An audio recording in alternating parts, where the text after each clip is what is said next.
Muchas gracias. Agradezco mucho especialmente a la Fundación para el Progreso. No es la primera vez que me toca participar en este tipo de conversación, conferencia, clase, llamémoslo como aquí. Y Guerrero, Fernando Claro y a los restantes que manejan esta fundación. Y les agradezco mucho por tocar, estábamos hablando con Eugenio, ¿cómo se llama? El tema justamente del valor de la historia. Y cómo la historia, de alguna manera, es tan fuerte el presentismo en la actualidad, y un presentismo además que cree que el futuro ya está aquí. Entonces es futuro y presente muy condensado y muy fuerte, y por cierto eso niega la historia. En la medida de que estamos también en una etapa, yo creo que revolucionaria, pero no se utiliza el término revolución, eso sería para muy largo. Estoy trabajando en este tema muy en especial. Toda revolución es una negación de la historia también, y por lo tanto eso también incide muchísimo en todo esto. Por lo tanto, volver a la historia me parece que es fundamental. Volver a la historia significa volver a algo que tiene características que van en contra de la lógica modernista. La lógica de modernidad es que nos movemos en función de progreso, pero eso es un propósito soberbio de la modernidad, porque la verdad es que la historia es muy anacrónica y es muy testaruda. También se da la circunstancia que pareciera que la historia se repite. La historia no se repite. Hay razones filosóficas, científicas, que vienen de la física para sostener que eso no es cierto y no puede ser cierto. Pero eso no quiere decir que los sujetos históricos insisten en repetirla. Eso es otra cosa que está dentro. Hay plena libertad, no hay determinismo, etcétera, y la hacen repetir. Y por lo tanto, a mí lo que me interesa muy, muy fuertemente es lo que me planteó, que era el tema populista y de la dictadura en las primeras décadas, pero fundamentalmente la década del 20 y del 30, era lo que se me pidió que hablara con ustedes. Parece que vamos a sacar esto porque hace mucho calor y somos muchos aquí también, así que disculpen, pero el primer punto que quisiera señalar es que los primeros 30 años del siglo XX son claves. Básicamente porque se proyectarán al resto de la centuria e incluso hasta nuestros días. Además que vuelven claro el afán y el propósito del siglo XX de querer dejar atrás al siglo XIX. Hay una especie de fobia al XIX. El siglo XIX, como dice Hobsbawm, es muy largo. Va desde el siglo XVIII, de las revoluciones en Inglaterra, las revoluciones incluso son incluso. Pero también está la revolución industrial, fundamentalmente. Eso es del 19. Está la revolución norteamericana también, y después, ¿no es cierto?, la revolución francesa. Y se extiende, según Hobsbawm y muchos otros historiadores, lo extienden hasta la Primera Guerra Mundial. En el caso nuestro, en Chile, yo lo extiendo hasta la reforma agraria, es decir, en la segunda mitad del siglo XX, en la década del 60. Así tan largo dura el 19. Piensen ustedes. Y entonces, pero hay un afán de propósito de ir en contra y dejar atrás el siglo XIX, cobrarle la cuenta. Cobrarle la cuenta es porque el siglo XIX, ¿no es cierto?, impidió que las revoluciones prosperaran mucho. Las revoluciones del siglo XIX son fundamentalmente reaccionarias. Son la revolución en contra de la revolución y demás. Es decir, las revoluciones como la de 1848, la de 1870, 71 en Francia y demás fracasaron. Por lo tanto, el siglo XIX es un siglo liberal, y me entiende, de que para las revoluciones. Y entonces el siglo XX viene remasterizado e insisten en unas revoluciones muy, muy, muy fuertes. Y efectivamente son muy, muy fuertes en el siglo XX. Piensen ustedes en la bolchevique, ¿no es cierto? En distintas partes del mundo, en el proceso de descolonización, en el caso nuestro, Cuba y demás, vienen muy fuertes en el siglo XX. Pero vean ustedes, se desarrolla el siglo XX, y la más exitosa de todas, la que ha durado más largo tiempo, ¿no es cierto?, que es la soviética, la bolchevique comunista, alcanzó a durar 70 años y colapsó el imperio soviético, ¿me entienden? Entonces, el siglo XX, el propósito revolucionario viene más fuerte que en el XIX, y por lo mismo el fracaso y la derrota del progresismo y revolucionario ha sido tanto más fuerte en el XX que incluso en el siglo XIX. Vean ustedes, eso es un dato a tener en consideración. Entonces pretenden corregir, sin embargo, al siglo XIX, conducir a la modernidad a una mayor justicia y participación social, fundamentalmente, haciendo posible, ahora sí, la promesa democrática que se venía prometiendo, pronosticando como posible desde la Revolución Francesa, desde 1789. Y a lo largo de todo el siglo XIX, mediante varias revoluciones, pero que más bien enseñorearon a la burguesía y al liberalismo y al capitalismo. Es decir, no se logró una mayor democracia en el sentido ultra que querían esas revoluciones. Por tanto, tendría que hacerse un nuevo esfuerzo revolucionario, pero que no fracasara esta vez y que negara esta historia pasada acumulada de promesa de cambio detenida. Esto sucederá en Europa y también en América y en Chile. Las revoluciones son eso, negaciones históricas, fundamentalmente, a fin de comenzar de nuevo y esta vez bien. Desde luego, una proposición altamente dudosa, y yo no me la creo, no me la creo. La derecha, incluso el liberalismo, a veces se cree este cuento, porque ellos hacen una revolución en contra.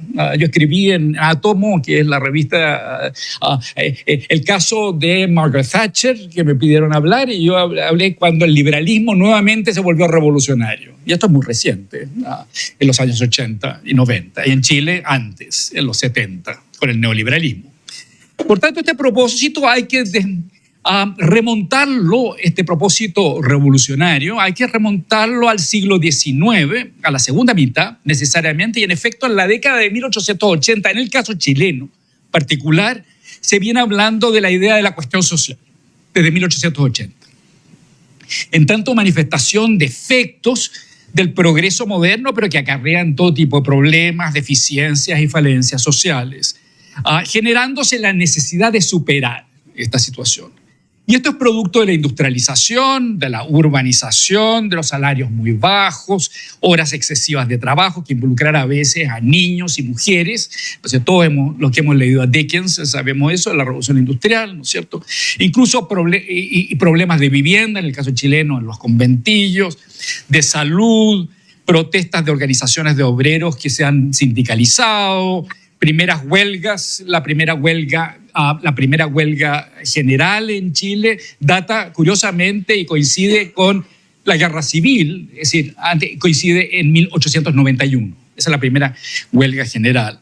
Enfrentamiento entre trabajadores y fuerzas armadas, estallidos, ¿no es cierto? Huelgas tan importantes como la portuaria de 1903 en Valparaíso, la de 1905, la huelga de la carne, la Centro Santiago, la de 1907, la masacre de Santa María de Iquique, etcétera, etcétera. Gabriel Salazar ha escrito un libro a partir de eso, ¿no es cierto?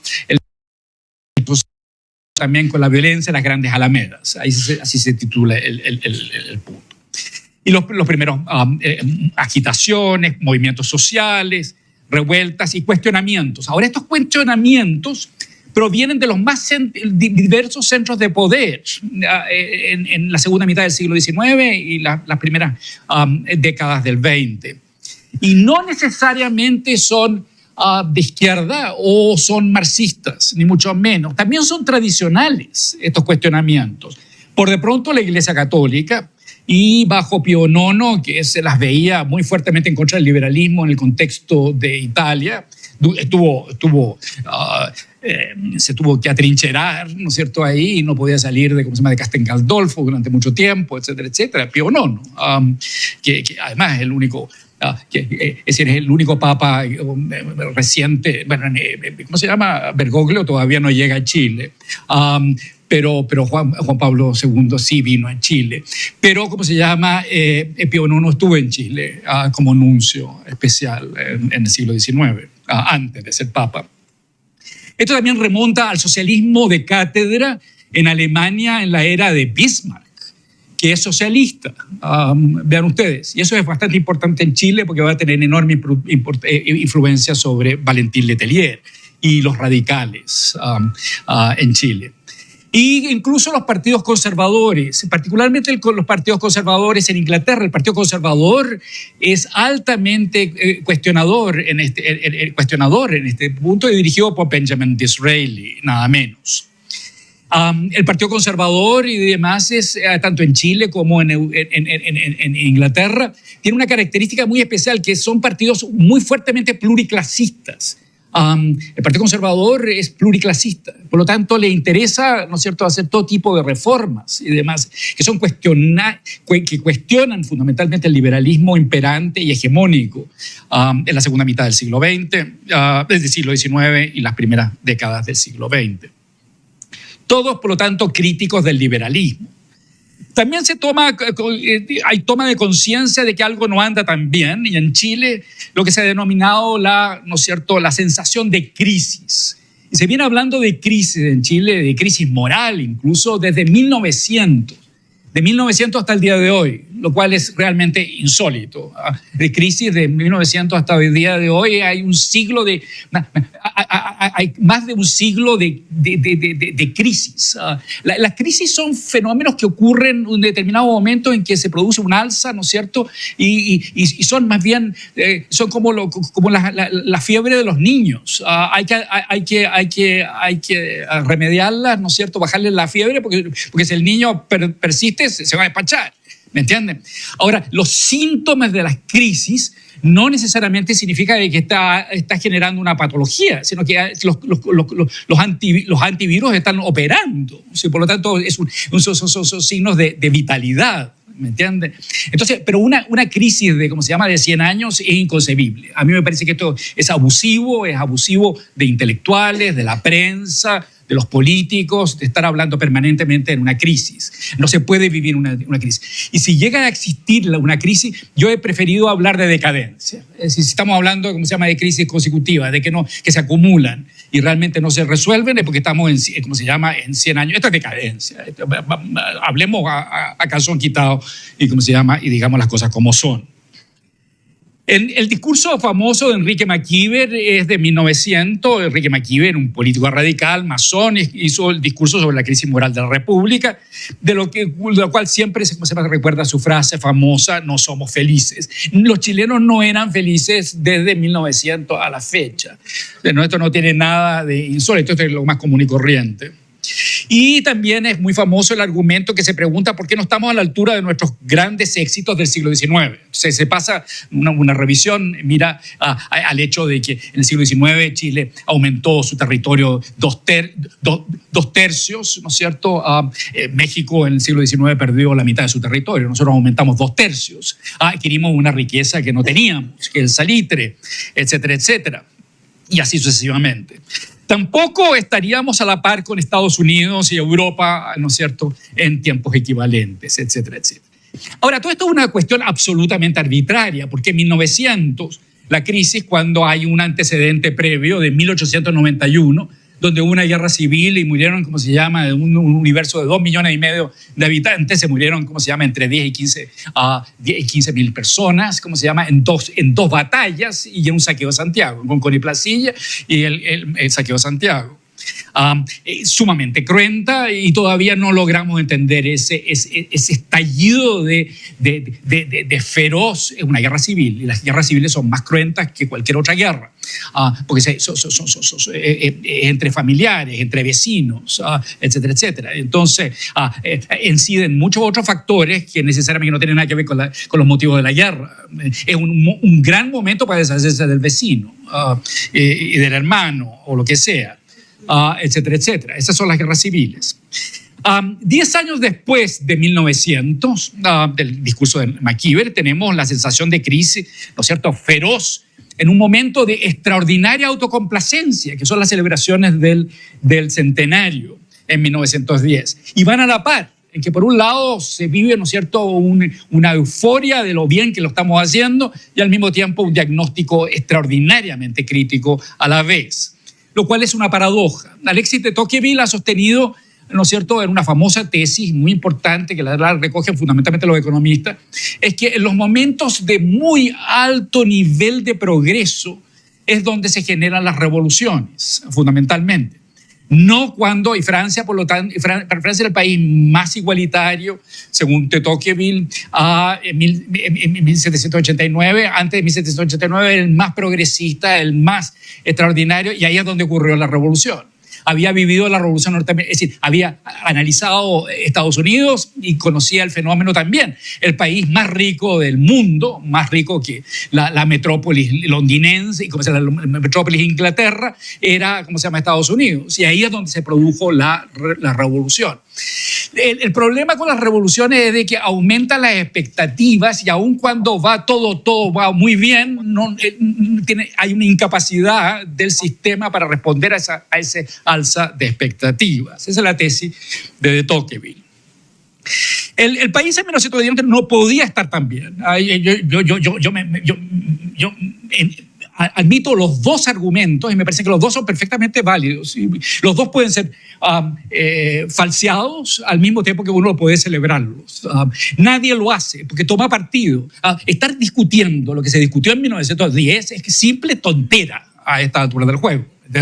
Entonces, ¿por qué no analizarlo y tratar de entenderlo? Y si eso sería muchísimo más fácil. Teníamos considerable riqueza gracias al monopolio mundial que disponía Chile de salitre en 1910. Todavía no hay salitre sintético ni demás. Además, teníamos la república parlamentaria altamente consensuada en nuestro sistema político, una institucionalidad liberal que venía de antes, que era impecable. No sé si se la quería, era el país más excepcional de América Latina desde la independencia en adelante, y eso que era un país insignificante, miserable, etcétera, etcétera, pero que lo logró con una buena organización política lograr todos los logros que se habían decir. Habían consensos políticos logrados, especialmente los logrados después de la guerra civil de 1891. Conservadores y liberales y radicales estaban en contra de Balmaceda, por ejemplo, y así sucesivamente.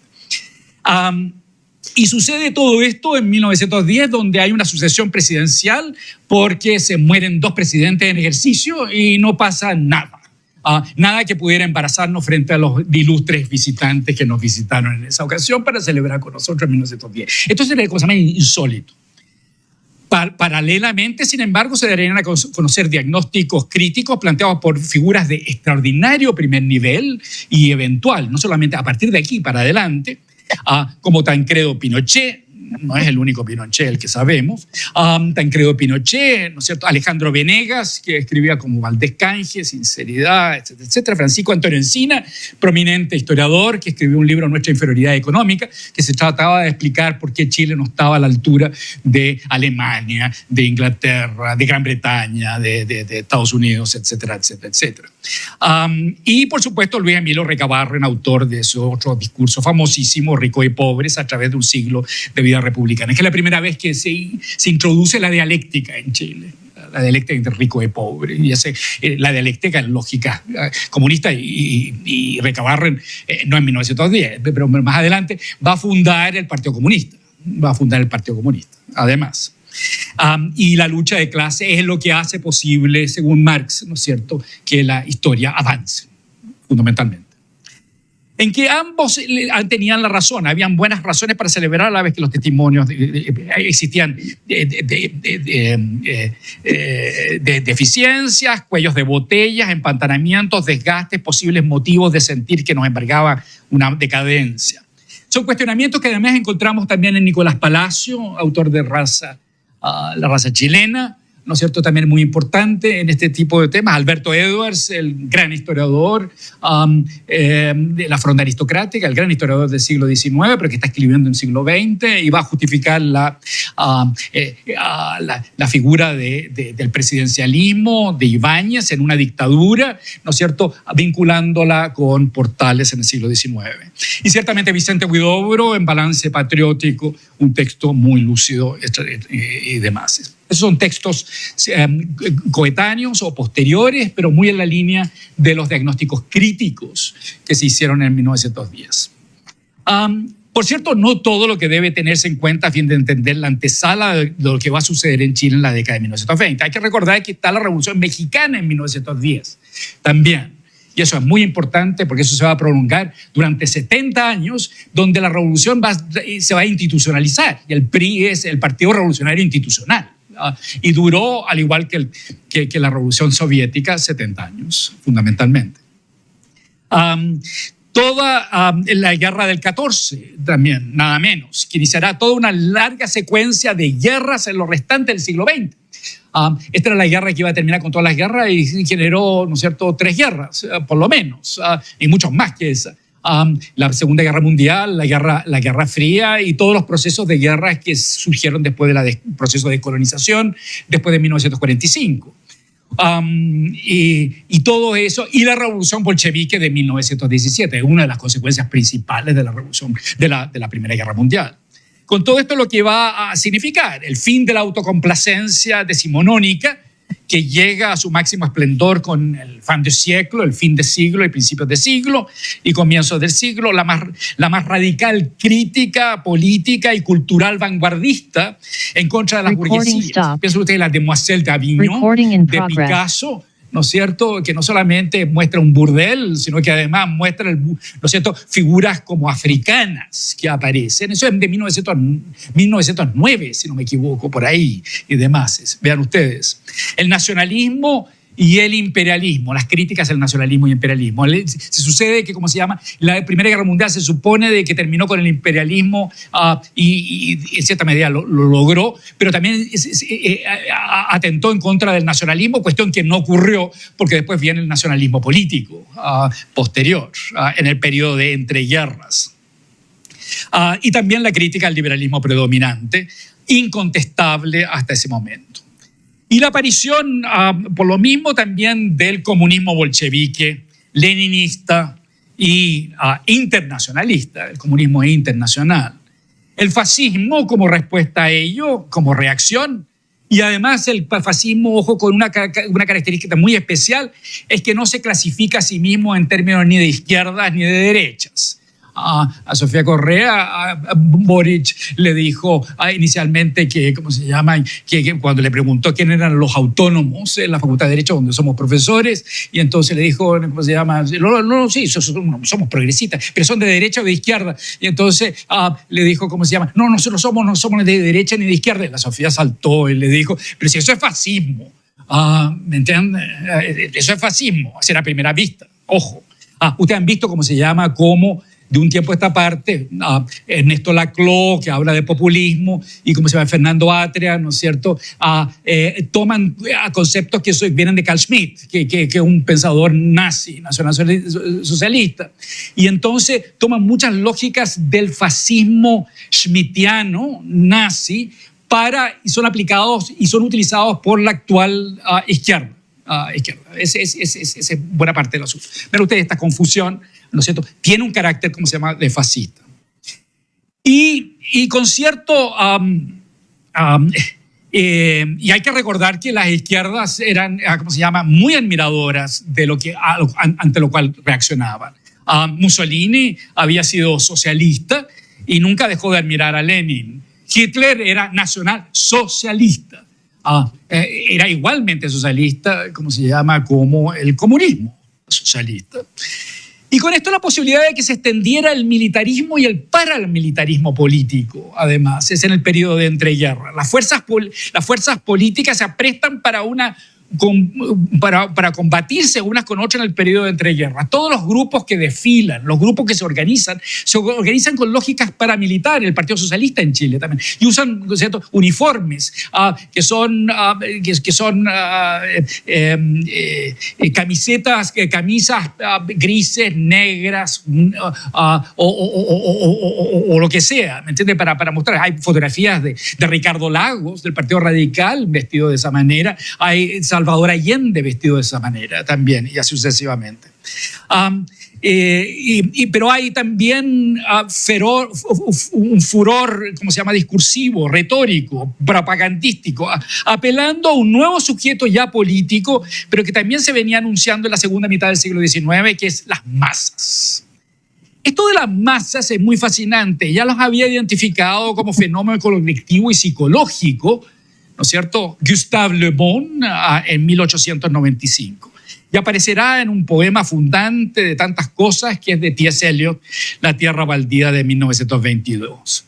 Unreal city under the brown fog of the winter dawn, a crowd flowed over London Bridge, so many I had not thought death had undone so many.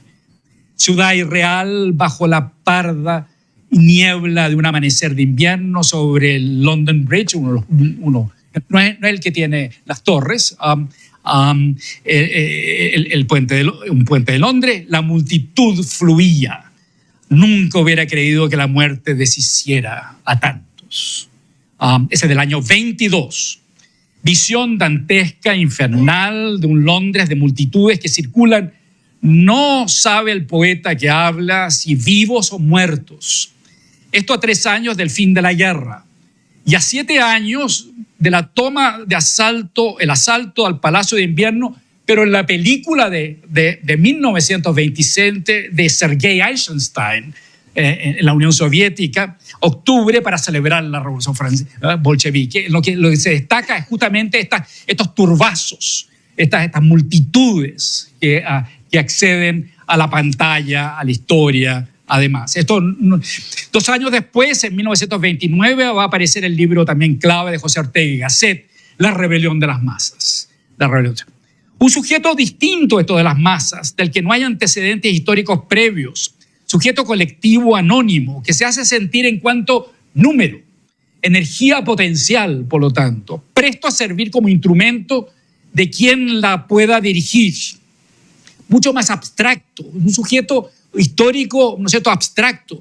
Otro sujeto puede ser una clase social, como la burguesía, pero eso viene del medievo, ¿me entiendes? Pero esto surge y aparece, como se llama, un sujeto totalmente nuevo.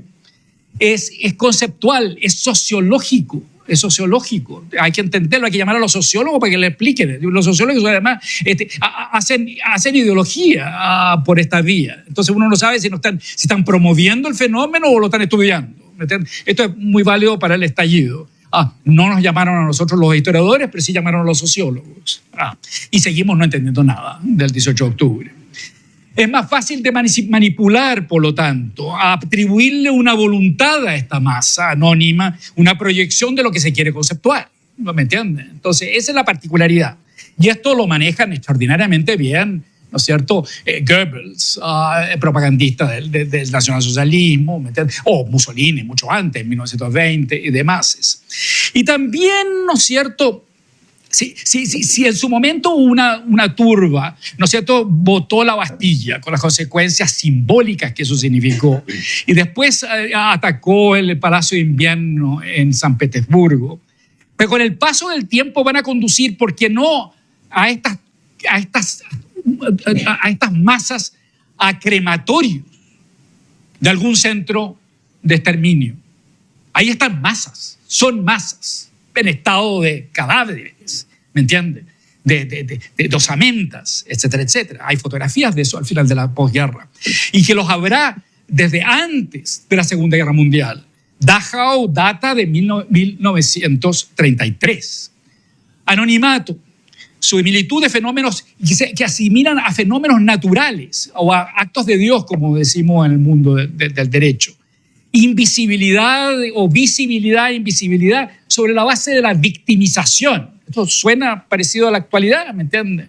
Un grupo determinado que se presenta como tal y se constituye en tanto víctima. Sujetos que se definen colectivamente en función de cuánto sufren o que se prestan para que se rebelen, producto de una supuesta sufrimiento y victimismo.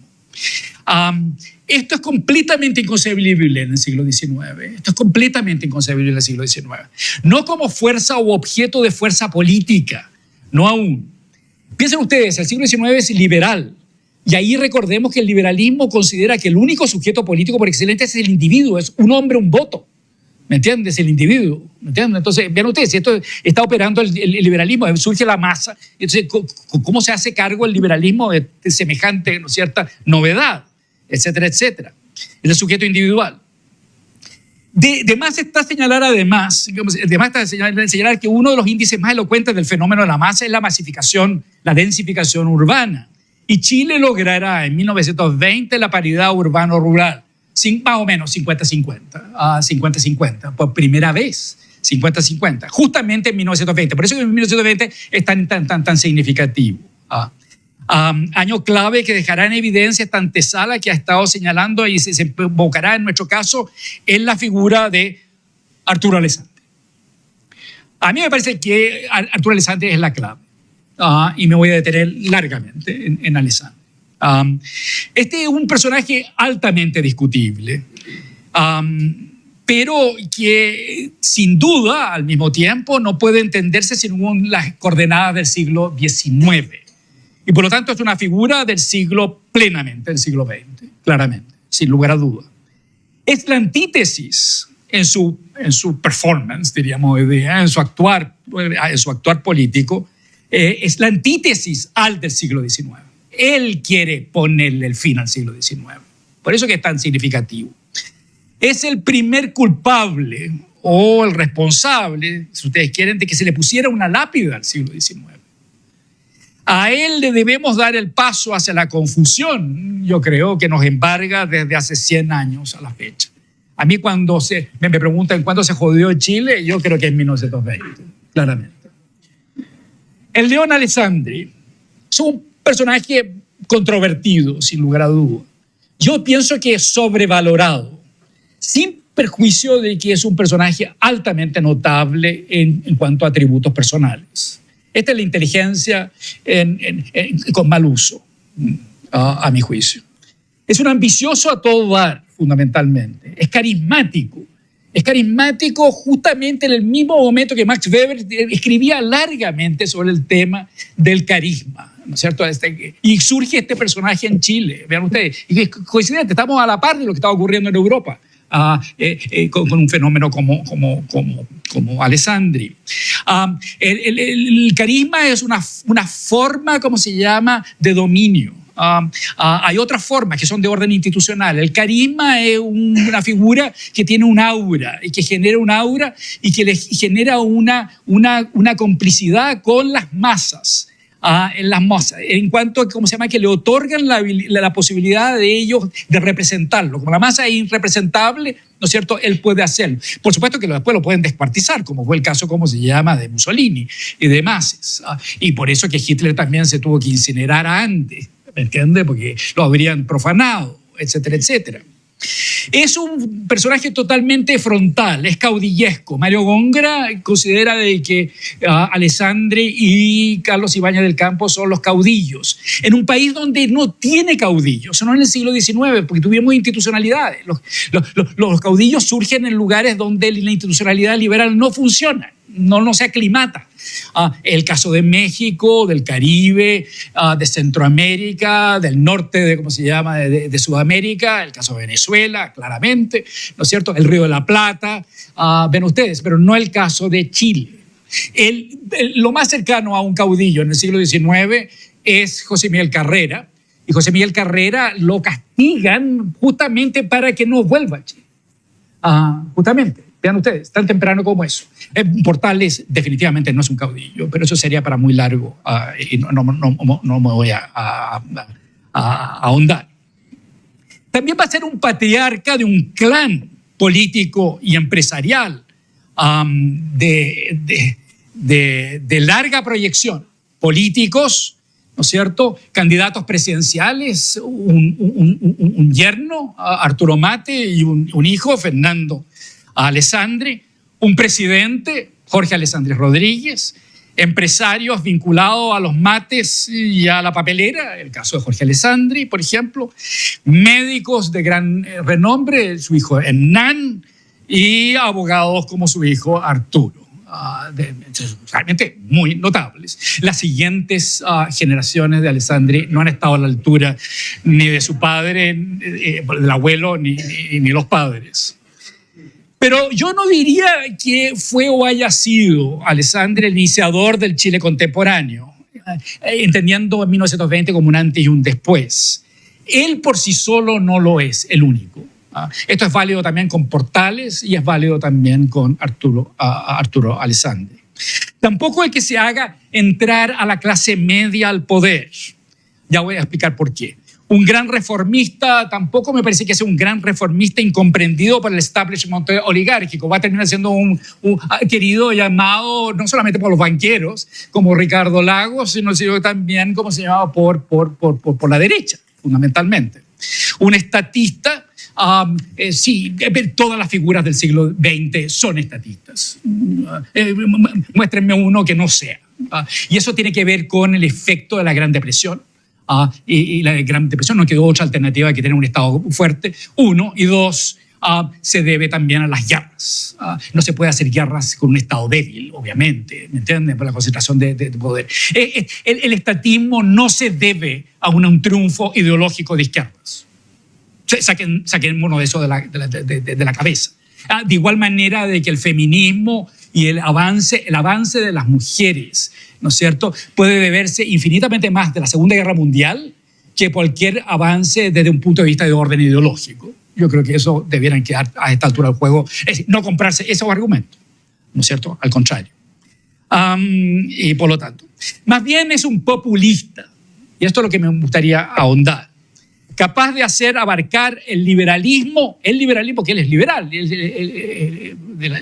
pero desde la anulación del liberalismo decimonónico, es decir, liberal, pero que admite y promueve la anulación del liberalismo decimonónico, que es parlamentarista, porque lo termina, y ese es el gran logro del institucional político del siglo XIX, y hacia la izquierda y a la derecha, y los cubre todo el espectro. Sin ningún eje ideológico ni político en lo convencional, y zigzaguea permanentemente. En 1920 va a ser un retador en contra del liberalismo parlamentario. Desde esa elección del 20, que es muy reñida y que termina en un empate, literalmente, en que él va a amenazar, invocando lo que él llamará mi chusma querida. Mi chusma querida. A modo de chantaje, porque si no lo eligen presidente, ¿cómo se llama? Vamos a tener un 18 de octubre antes de tiempo. Y así. Y terminan dándole, ¿no es cierto?, el tribunal finalmente le da el triunfo, pero es así de nivel. La chuma querida, ¿cómo se llama?, refería a una plebe que no tenía nada políticamente, no, era un nada político en 1920. En el mejor de los casos, si era ciudadana, porque esta es la plebe urbana. ¿No es cierto? En el campo estaba el fuerte de, ¿cómo se llama?, del voto masculino, ¿cómo se llama? Y estaba vinculado con... Y eso es el acarreo, fundamentalmente. En las ciudades eso se llama cohecho, es comprar el voto. El acarreo no se compra. Son gente que vive ahí y guardan relaciones ¿cómo se llama?, de lealtad. Y además van a votar por el patrón, van a votar por el sobrino, por el hijo, por el yerno del patrón, obviamente, ¿me entiendes? Por el asunto de ese. No hay nada forzado en esa materia. La plebe es, en el sentido urbano, es completamente, ¿cómo se llama?, un nada político, en ese sentido, o muy bajo. Esta es una táctica demagógica, sino mafiosa. Y Alessandri es italiano, y además es un gran aficionado a la ópera, y toda su familia lo ha sido, así es.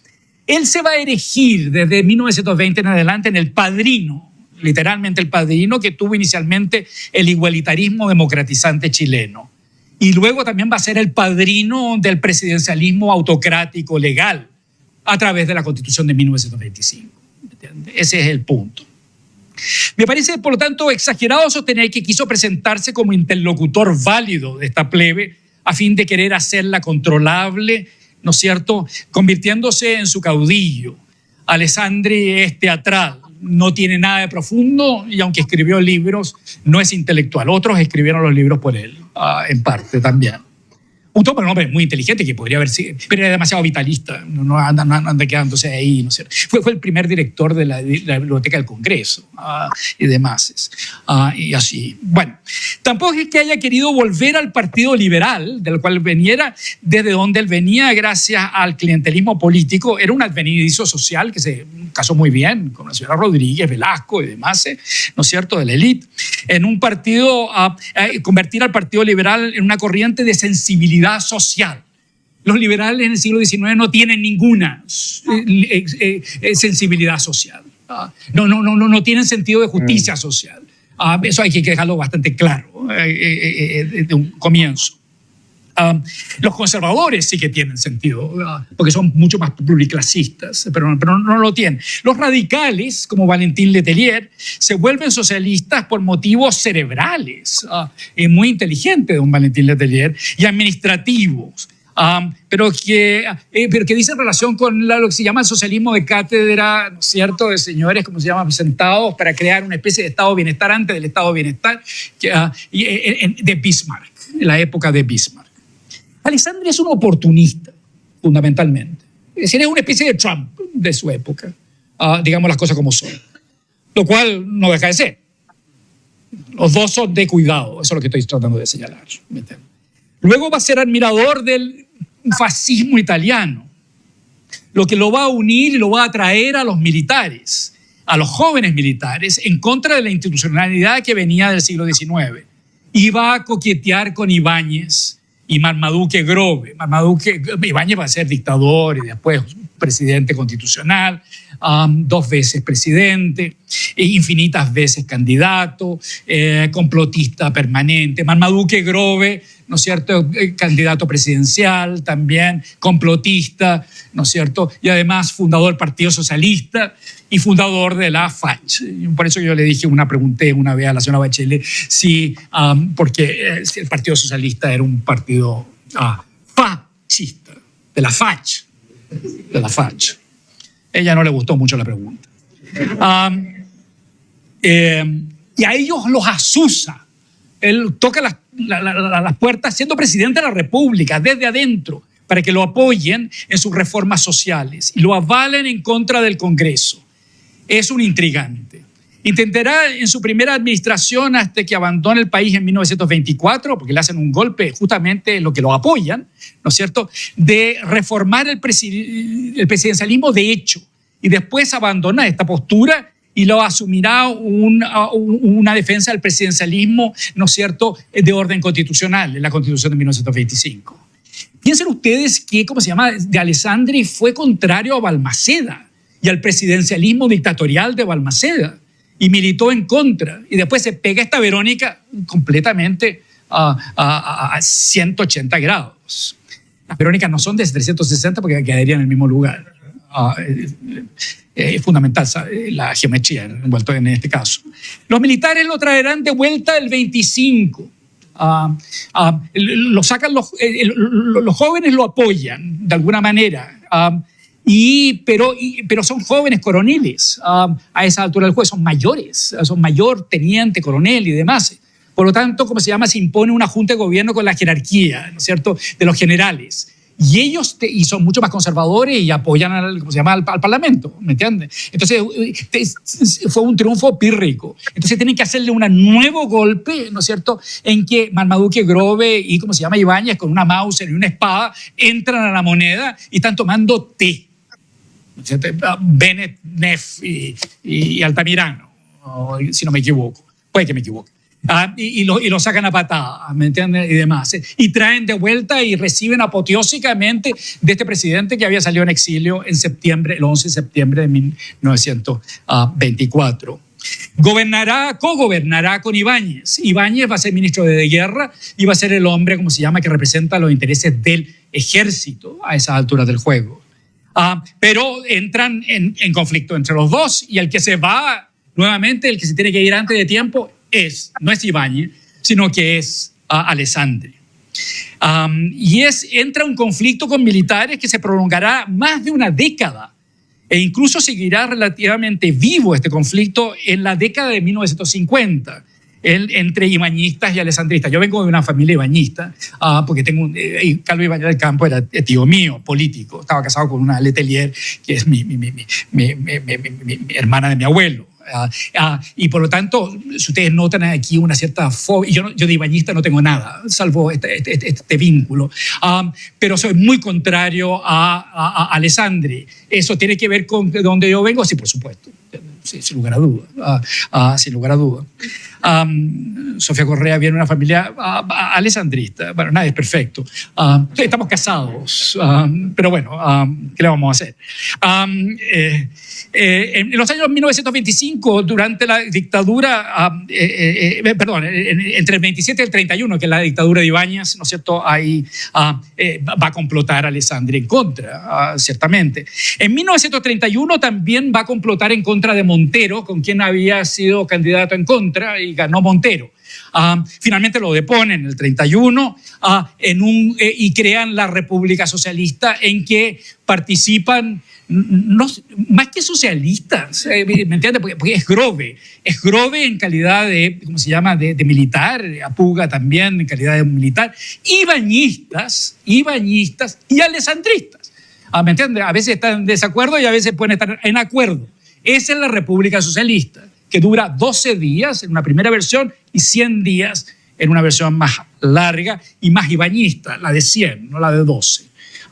Pero es la misma república, más o menos. Eso va a durar, y además va a armar Alessandri va a armar una fuerza paramilitar, la milicia republicana. El abuelo de la Sofía es uno de los fundadores de la milicia republicana. Para que ustedes vean, así de alessandrista. Ella les va a hablar a ustedes la próxima vez, así que se podrá hacer todos los descargos del caso. Son civiles armados para eliminar a los militares que él mismo introdujo.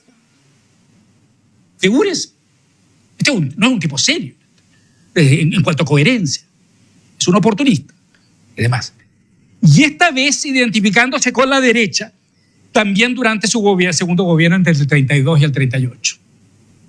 Es decir, es un irresponsable político, irresponsablemente políticamente. Introduce la retórica demagogia populista en 1920. Intriga para dividir a las Fuerzas Armadas y hace oponer a la oficialidad joven en contra del establishment liberal, conservador, parlamentarista, el Congreso. Cogobierna con los militares e impone la Constitución de 1925 a la fuerza. La Constitución él la redacta, pero también hay unas instancias colegiadas que tenían que crear ese asunto. Y como eso no terminaba en nada, ¿no es cierto?, mandan al general Navarrete, ¿cómo se llama? Era el comandante en jefe, ¿cómo se llama? Era director, se llamaba director en ese momento, y entra poco menos que un caballo y le dice: mire, señores, este es el texto que había, ¿cómo se llama?, de Alessandri, y este es. Y no tuvieron nada que decir, ¿me entiendes? Es decir, ese otro golpe está en el contexto de la convención y demás, de la convención preparatoria. Entra en una elección, en un plebiscito. Pero ojo, el Partido Conservador, el Partido Liberal y demás se oponen, y el Partido Comunista se opone. Pero termina ganando. Porque siempre los que hacen plebiscitos los ganan. El de 1988 puede que lo haya ganado el mismo Pinochet. Salió segundo, pero puede que lo haya ganado. La transición fue pactada por esa vía, porque era muy grande el apoyo. Los inventores, los que inventan el plebiscito son los Bonaparte, Napoleón I y Napoleón III. Ojo, ellos inventan los plebiscitos que conocemos hoy día.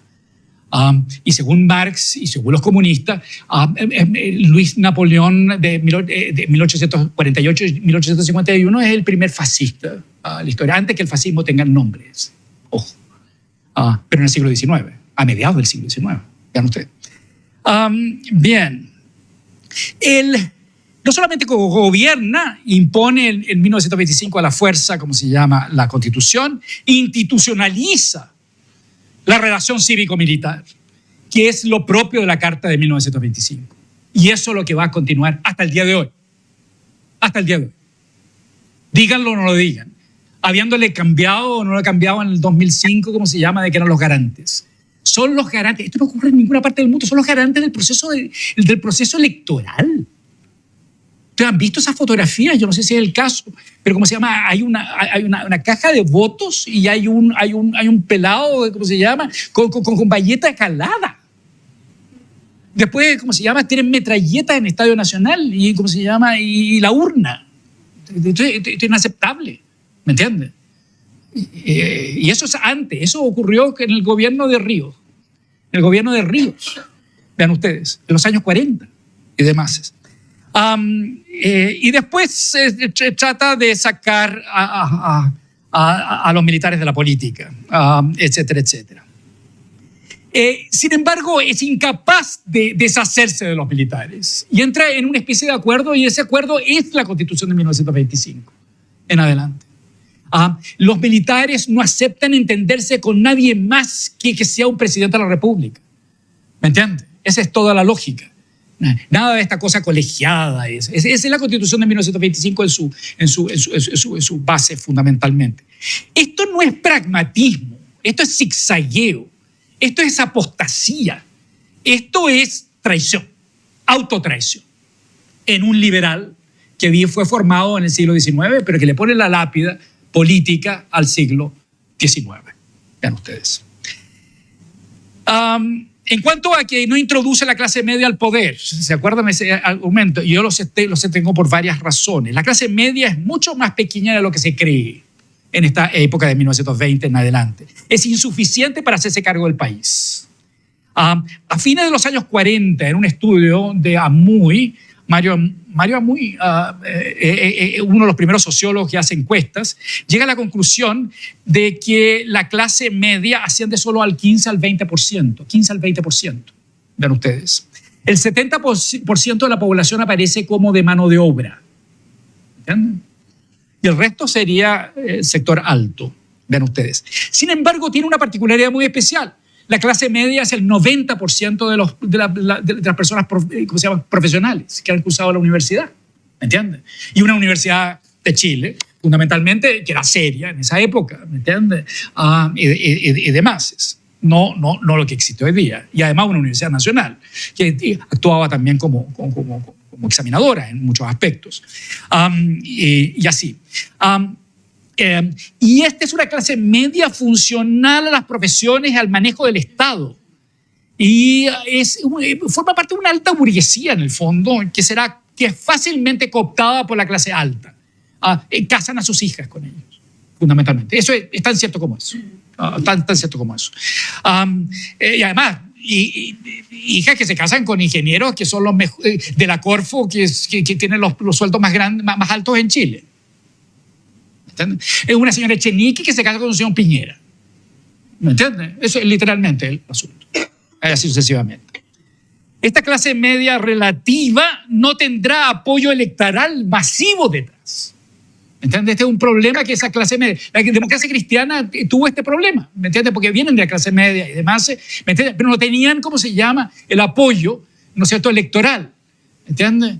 El urbano se lo repartían según cómo cohechaban, ¿me entiendes? El campo, ¿me entiendes? El campo lo tenía la derecha, ¿me entiendes? Entonces, ¿qué es lo que tenían que hacer?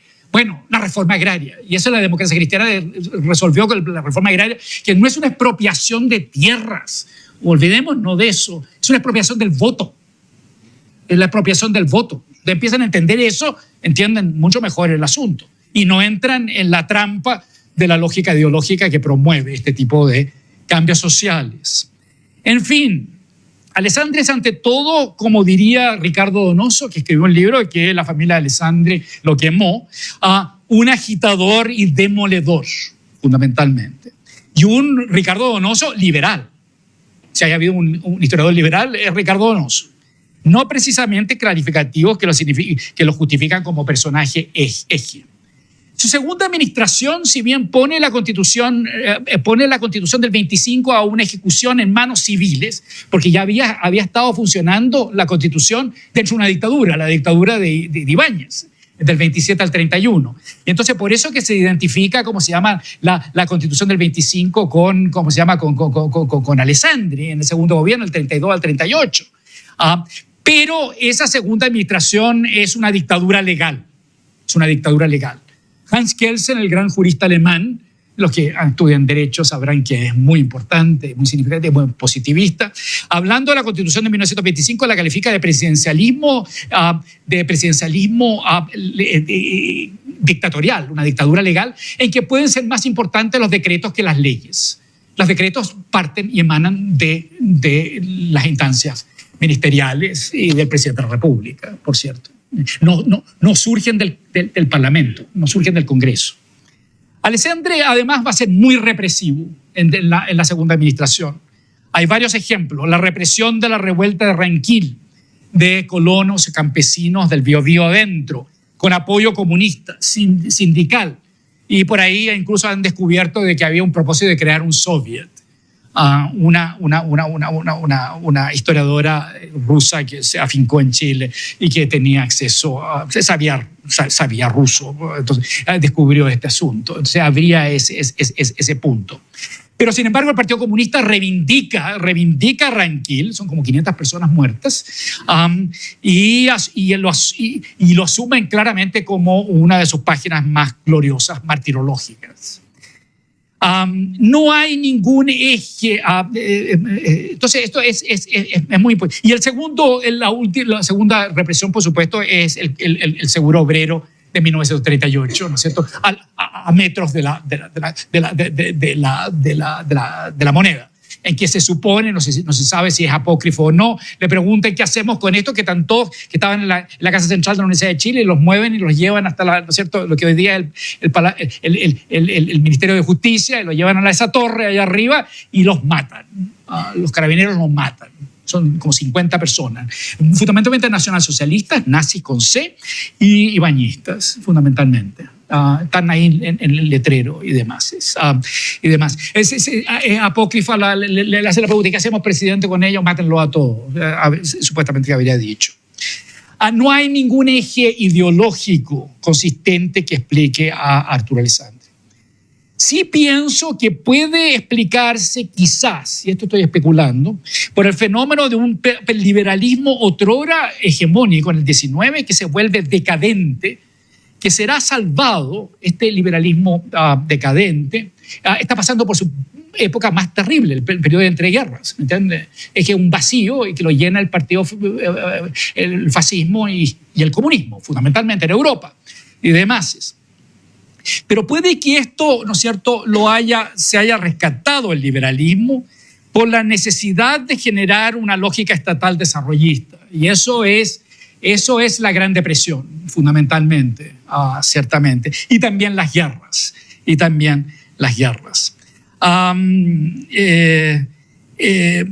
Entonces, ven ustedes, y eso ya es con los gobiernos radicales en adelante, después de 1938. Si me he detenido en Alessandri y he dejado poco tiempo para hacerme cargo de estos otros dos puntos, la introducción que me pidió Eugenio, la introducción militarista de Ibáñez y sus efectos posteriores, la República Socialista y consiguiente inestabilidades, por un lado, y luego el otro punto, la Constitución de 1925, es porque pienso que estos tienen que ver con el descalabro irresponsable de Alessandri y su populismo, fundamentalmente, cuyas repercusiones puede que se prolonguen por largo tiempo, se prolongan durante largo tiempo, y pueden que sean ciertamente a los años 50, quizás a los 60 y aún más. Una de las características de Alessandri, que es muy particular, es que se plantea como con reformas, pero sus reformas llevan dictaduras, llevan, ¿no es cierto?, violencia de por medio. Y eso ya nos mueve a lógicas más bien de carácter revolucionario. Entonces uno se hace la pregunta si Alessandri, ¿no es cierto?, termina con el reformismo en Chile. ¿Me entiendes? Que era el propio del fenómeno del siglo XIX. Por eso que como se llama de que el reformismo de Frei Montalva, el 64 en adelante, es revolucionario. La revolución en libertad. Es hacer una revolución anticomunista, anticastrista, anticubana en Chile. ¿Me entiendes? Pero eso es una revolución, no es reformismo. ¿Me entiendes? Además, la revolución cubana se encargó de terminar con el reformismo en América Latina. También. Y uno de los objetivos principales fue atacar a Frei Montalva como tal. Y así porque era moderado. Pero el que introdujo la revolución, una alternativa es Alessandri Palma en 1920 en adelante, y el otro es Frei Montalva, ojo, en 1964 en adelante, con apoyo del Vaticano, con apoyo de los Estados Unidos, menos ustedes, pero en contra de la revolución ofrecida desde La Habana.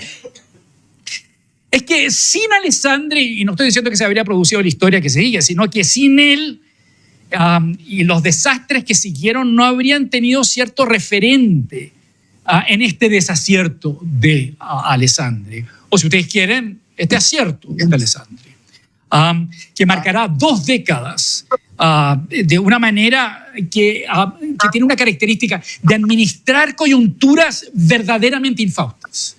Es decir, uno puede sostener, por esto habría venido independientemente de Alessandri, es posible, pero a él le tocó administrar esto.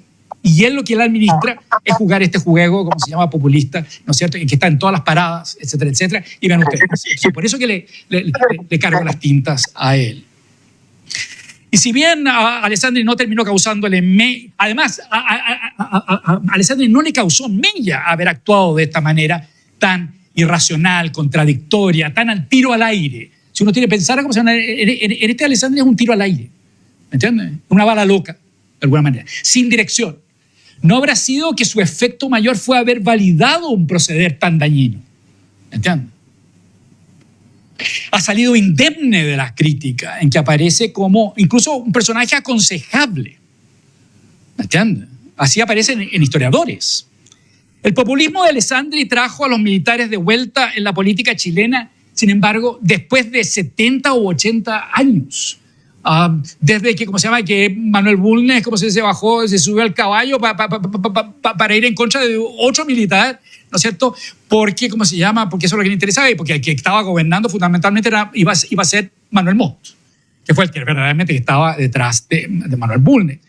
O si ustedes lo tiran desde el mismo Montt, la década del 60, ¿me entiende? Al siguiente gobierno y demás. Entonces, los militares salen de la política chilena en 70, 80 años antes de que llegue Arturo Alessandri, vean ustedes.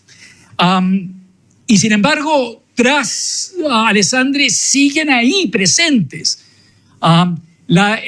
Gracias a la Constitución del 25 y la actual de 1980. Vivimos la Constitución de 1980, ojo. Y tenemos al general Iturriaga, que, ¿me entiende?, que así como le hizo un especie de golpe de Estado, como se llama, a Sebastián Piñera, diciendo yo no estoy en guerra con nadie, y su superior jerárquico había dicho que estábamos en guerra, ¿me entiende?, haya sido cierto así o no sé, pero yo no estoy en guerra con nadie. ¿Qué es eso? Y ahora le da a este gobierno y le dice que no tenemos plata. ¿Me entiendes? Si eso no es deliberación, yo no sé qué lo que es, públicamente. ¿Me entiendes? Lo primero que yo haría es echar a Iturriaga. ¿Me entiendes? Cosa que no lo van a hacer. No lo hizo Piñera. ¿Cómo lo va a hacer este inepto que tenemos en la moneda? Vean ustedes. Entonces trae de vuelta a todos estos y se deben a sus intervenciones. Lo que explica el enorme poder militar que sigue teniendo. La cifra más importante del presupuesto nacional es militar, sea suficiente o no sea suficiente. Si eso no ronca y ronca fuerte, yo no sé qué, ¿me entiendes? Obviamente. 3 dictaduras inmediatamente ocasionadas, producidas o acarreadas, para no decir causadas, pues yo no me carga pensar en términos de causa, pero sí me interesan los efectos, en parte por Alessandri. 3 dictaduras son el saldo por este mundo de Arturo Alessandri. La de Ibáñez entre 1927 y 31, la de la República Socialista en sus 2 versiones, de 12 días, 100 días, que contó con apoyo al menos inicial, insisto, de Alessandri, incluyendo la alianza del alessandrismo con el ibañismo. Y además el fundador del Partido Socialista, que es como se llama, Marmaduke Grope, y su propia dictadura presidencialista legal de 32 al 38. Perdone que yo insista en esto porque me interesa, que es importante, es decir, que quede claro esto. Que Alessandri haya contado con múltiples y contradictorios apoyos de oficiales jóvenes de izquierda, del neofascismo, de la derecha e izquierda, y finalmente de la derecha partidista, demuestra que el populismo puede abarcar todo ese amplio espectro. Entonces, ¿qué es lo que es Alessandri? Alessandri es el genio fuera de la botella y que no lo pueden volver. ¿Y cuál es eso? Bueno, es también como un elefante blanco que resulta imposible sacar de la cristalería una vez que se lo pusieron ahí, ¿me entiendes? Además, yo creo que la que da el clavo es Hannah Arendt. Ya ha sostenido que piensa, y acertadamente, que lo social termina por destruir la política. ¿Y qué consiste lo social? Si son temas que dicen relación con la dominación, que es propio del ámbito privado, y el ámbito privado es el ámbito de la dominación, se elevan al ámbito de la política. En el ámbito de la política solamente participan gente que son libres, y por lo tanto en la política son gente que son iguales, y son los únicos que pueden ser iguales porque no tienen ningún tipo de, ¿cómo se llama?, de dominación.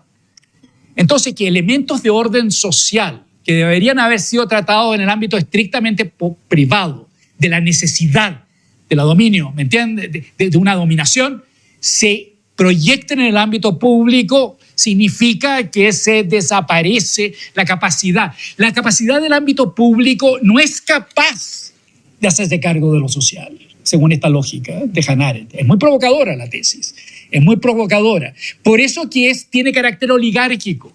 En Estados Unidos hubo una revolución, según Hannah Arendt, porque en realidad no había, el problema económico no había en 1776, era el país más rico del mundo, ¿me entiendes? Y por lo tanto no había ese problema. Por lo tanto, no hay problema social. ¿Entiendes? Entonces se pueden juntar, ¿no es cierto?, mentes esclarecidas como la de John Adams, de Thomas Jefferson, James Madison, ¿me entiendes? Y hablar y generar una constitución que sirve hasta el día de hoy, ¿me entiendes?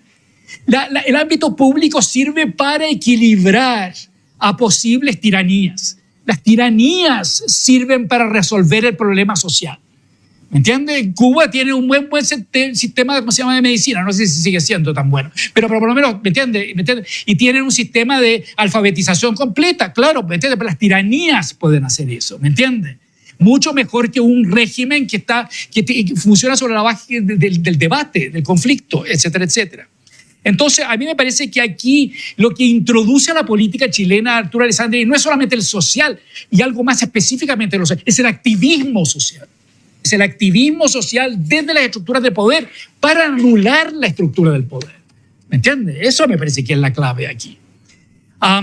De sujetos que están minusválidos y que tienen reivindicaciones de esos sujetos que pueden pasar a llevar impúdicamente a las libertades. ¿Me entiendes? Son dominados, por lo tanto les da lo mismo.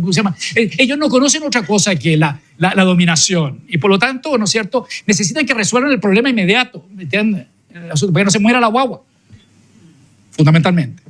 Que Alessandri haya surgido del liberalismo confirma algo que deberíamos tener muy en cuenta, que el liberalismo en estado decadente o muy aportillado, y qué mejor caso que el caso de los años 20 y 30 del siglo XX, es un tiro al aire y de mucho cuidado. Aquí el tiro al aire no es solamente Alessandri, es el liberalismo.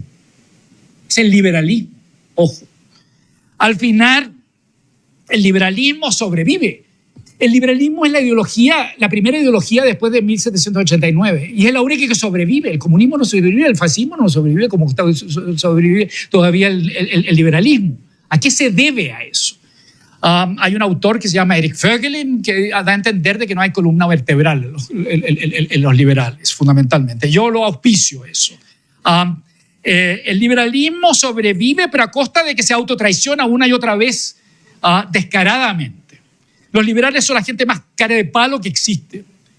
Y si lo digo en un centro de estudios liberal, no es por afán de crítica, sino advertencia a la tentación nefasta que está a disposición de cualquiera, hasta de los más puros e impolutos. ¿Vale? Y lo que pasa es que yo alguna vez fui liberal y vengo de familias liberales y muy fuertemente liberales. Ya no me creo el cuento, fundamentalmente. Que la derecha haya sido donde finalmente Arturo Alessandri asentó cabeza en el segundo gobierno y ésta lo haya acogido como hijo propio, aunque alguna vez escarreado tras haberle hecho la vida imposible, le haya destruido el parlamentarismo, su principal creación política del siglo XIX, me lleva a preguntarme si no influyó eso en que de nuevo se le perdonará lo inaceptable, ¿no es cierto?, a quien acoge. Y esto lo hemos visto en otro momento histórico. Dos veces la derecha se ha sumado a sus némesis no reconocidas.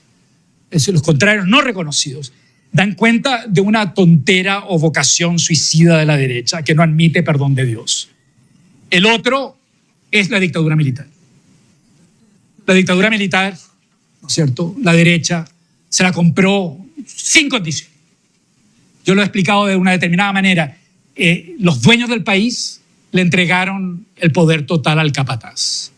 Eso es completamente contrario a toda lógica de aristocrática, liberal o lo que sea de derecha del siglo XIX. ¿Entiendes? ¿En qué sentido, cómo se llama? Sí, ¿en qué sentido anuló a la derecha? Pues la anuló porque creó otra derecha. Creó otros grupos plutocráticos, ¿me entiendes? Otras lógicas, ¿me entiendes? Sí, los Francisco Bulnes, ¿no es cierto? Y esa gente no sacó ningún rédito de esto. No se restauró el inquilinaje.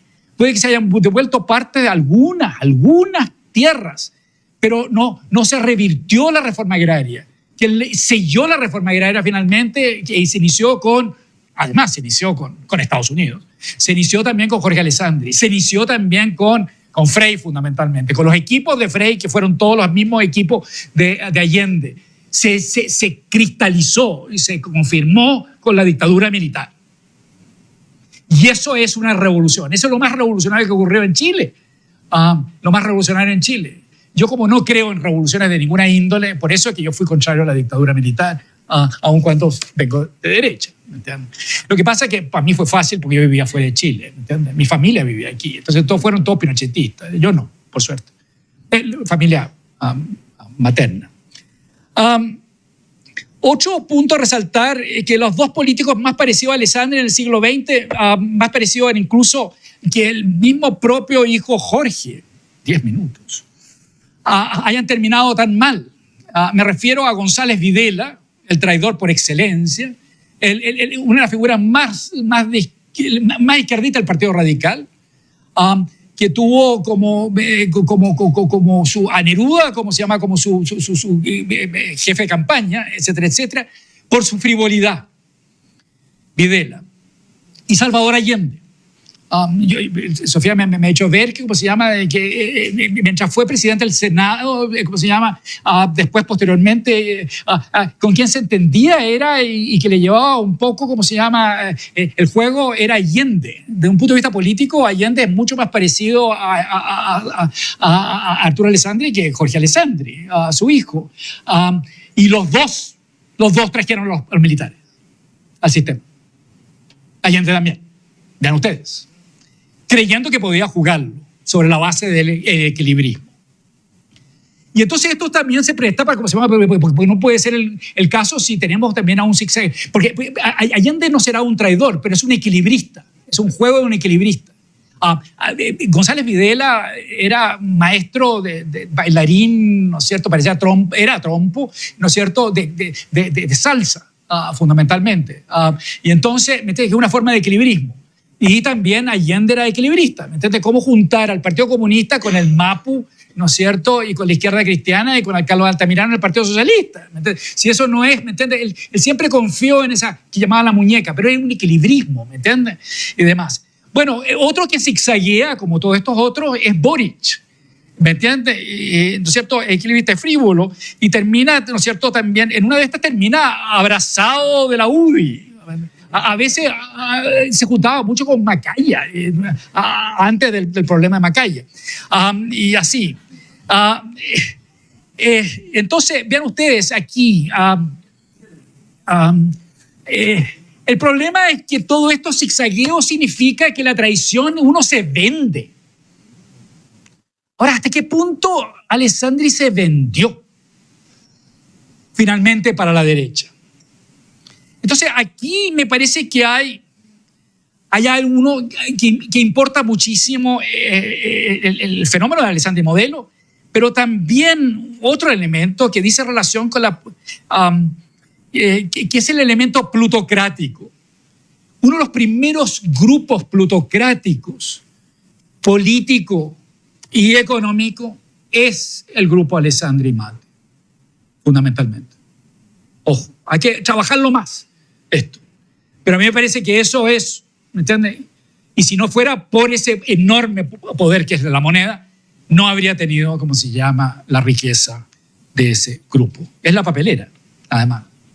Esta dimensión es plutocrática, política, de ser un legado que le debemos al León, al León de Tarapacá, al León Alessandri, confirma que Alessandri Palma es un catalizador de grave especie, por no decir de la peor especie, capaz de traer más daño que beneficios a lo que acarrea, en este caso a la derecha y al país. A mí me parece que esto es el punto que a mí me interesa fundamental. Por supuesto que yo me puedo referir a la dictadura de Ibáñez. Me parece que es una dictadura muy extraordinaria. La dictadura es mucho más extraordinaria que el segundo gobierno, que fue un gobierno tiene logros importantes que no se destacan, pero ciertamente no están a la altura de la dictadura, que es una dictadura que se hizo cargo de los primeros instancias del efecto, ¿cómo se llama?, de la Gran Depresión, aunque la Gran Depresión de alguna manera, ¿cómo se llama?, lo liquidó. Ciertamente, y tuvo que irse, salir, pero crea el aparato del Estado que funciona hasta el día de hoy. No funciona muy bien, pero se ha sostenido, lo cual no deja de ser. Ciertamente. Renueva los cuadros. Tiene una extraordinaria capacidad, ¿cómo se llama?, para renovar cuadros. Y ciertamente, ¿no es cierto?, bueno, va a ser una carta muy fuerte, ¿no es cierto?, y que casi gana, ¿cómo se llama?, algo que es insólito en Chile, con una mayoría absoluta en 1952. Pero casi lo logra, lo va a lograr Eduardo Frei, el 64, y así sucesivamente. Entonces, a mí eso me parece, ¿cómo se llama?, que sin lugar a dudas. El efecto de haber admitido al juego la carta militar es lo que permite la carta militar nuevamente en el año 73. Y el que juega esa carta militar la juega Allende antes, el año 72. Llama a los comandantes jefes que presidan su gobierno, fundamentalmente. Si eso no es un golpe de Estado, es un golpe de Estado. Antes del 73 propiamente, que también es un golpe de Estado, por cierto. Y demás. Entonces, a mí me parece que eso es fundamental. Respecto a la Constitución de 1925 en vez del 33, es la lógica, como se llama, presidencialista, la cual ya he mencionado bastante. Los militares solamente se pueden entender, como se llama, con un presidente de la República, con un ente individual, no con entes colegiados. Por lo tanto, eso es darles un veto, fundamentalmente, a ellos. Y esa es la función. Eso sigue en la Constitución de 1980, porque además es una Constitución que la generó la dictadura militar reciente y demás. Por lo tanto, eso se mantiene, como se llama, incólume al mismo tiempo. Y vean ustedes lo que está ocurriendo y lo que puede ocurrir. Si uno tuviera que hacer una prognosis, ¿no es cierto?, y si llegara a haber una dictadura, yo creo que podría ser una dictadura, pero una dictadura, esto lo hemos conversado largo rato, como se llama, con la filosofía, tendría que ser una dictadura, pero esta vez de izquierda, y que podría ser una dictadura militar. Pero está visto que también las pueden ser civiles, porque Alessandria hizo una dictadura civil, vean ustedes. Pero si es militar, va a ser de izquierda. Y si es de izquierda, es decir, ella me hizo ver este punto fundamentalmente. Yo creo que le añadí que si es de izquierda es para sacarle la cresta a los sectores más ultra de izquierda. Es decir, que tiene que hacer un rol tipo Stalin para hacerse cargo de los trotskis. ¿Me entienden? Entonces, si eso es el caso, yo creo que estamos pisando situaciones muy vulnerables. Esto no es aconsejable en ninguna situación. Y esto no es aconsejable y no es encomiable a Arturo Alessandri, que, insisto, tiene buena prensa y tiene muy buena historiografía detrás, que lo alaba. Y eso es falso. Es falso, falso, falso. Es, insisto, es el genio que no salió de la botella y no lo podemos volver además. Y eso dice relación con el elemento social. ¿Creía en lo social? Yo creo que no creía en lo social, pero le resultó, ¿no es cierto?, en conexión con lo que estaba ocurriendo en Europa y lo que estaba ocurriendo en otros lugares de América Latina. Muchas gracias.